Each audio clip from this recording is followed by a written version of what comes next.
In this session, we will learn how to measure the quality of the long-term forecast. We will use the random walk model that I introduced earlier.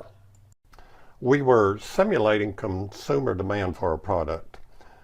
We started out with the first observation at 30, and then we would move up and down by 1 unit of demand each week, and we would determine how to do that by flipping a coin or rolling a die. Our forecast rule was the forecast of all future values is just the most recently observed value, and the 1 period ahead errors were all plus or minus 1, and therefore when we computed the standard error sigma sub e, it turned out to be 1 also. We gave the example in which we supposed that at time 15 we observed z sub t equals 25, and that is our forecast for all future periods. We look at L equals 5, which means we're using that as a forecast for period 20. We wait until period 20 rolls around, and let's suppose the outcome is 28. Then our 5-period forecast error for period 15 is 28 minus 25, or 3. Now let's look at the different values of L. L is the number of periods into the future that we're forecasting. And let's look at the outcomes for E sub L, the error. And let's also look at the probability that each of those E sub L's will happen. We have already noted that for L equal 1, there are only 2 possibilities for the error. The possibilities are minus 1 and plus 1. These are equally likely, and that distribution is shown in the upper left. Now look at the distribution on the top middle. This is when L is equal to 2. The possible outcomes for the error are minus 2, 0, and plus 2. The minus 2 happens when the process goes down in both periods after the forecast was made. If you get an up and a down, or a down and an up in the 2 periods after the process, the forecast was made, you get an error of 0. And if you make a forecast and then the process goes up in both periods after the forecast was made, you get an error of 2. So the probabilities of minus 2 is 1/4, the probability of 0 is 1/2, and the probability of plus 2 is 1/4. And if you go to the distribution on the top right with L equal 3, the possible errors span from minus 3 to plus 3. We won't go into all of the probabilities, but there are 8 different outcomes giving possible errors of minus 3, minus 1, plus 1, and plus 3, and the probabilities are shown. As we look at the other values of L, we see that as L increases, the dispersion increases.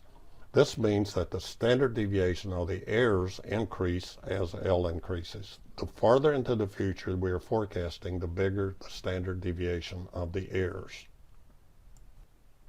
Let's denote by sigma parenthesis L the standard deviation of the forecast made L periods into the future. The definition is that it is the root mean squared error. In other words, square the errors, take an average, and then take the square root. Fortunately, we don't have to do the calculations that way. For any particular time series, there will be a multiplier that you can apply to the standard error, the 1 period ahead standard deviation. For the random walk model, this multiplier is the square root of L. Sigma parenthesis L, recall, is the standard deviation of the L period ahead forecast. It can be computed by multiplying the square root of L by the standard error. And recall that the standard error is the 1 period ahead standard deviation. Let's pick 3 examples in which L is a perfect square. That will make the math easy. Remember that for our random walk example, the standard error is 1. Sigma parenthesis 1 is just the standard error. sigma parenthesis 4 is twice the standard error. Sigma parenthesis 9 is 3 times the standard error. So now let's look at the distribution of the errors again. Notice that when L equals 1, the distribution is a rectangular shape or a uniform distribution. But as L increases, the distributions get more bell-shaped. This is not an accident. This happens as a result of something called the central limit theorem.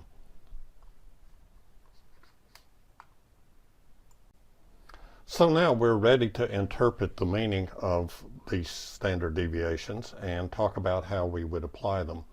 Plus or minus 1 standard deviation covers 2/3 of the errors. Plus or minus 2 standard deviations covers 95% of the errors. But the one we're most interested in is the one that is plus or minus 3 standard deviations. For all practical purposes, that will cover the entire range of the errors. Our convention will be that if you add or subtract 3 standard deviations to the forecast, it gives you the predicted range of variation of the observed value. The formulas for doing that are shown here. The one we're going to be using right now is the one at the bottom, which applies to our random walk model. Look at the computations at the bottom of this slide. Let's assume, for example, that at time 1 we observe the process and see a value of 30. So that is our forecast for future periods. Now let's think about extending that forecast to 16 periods into the future.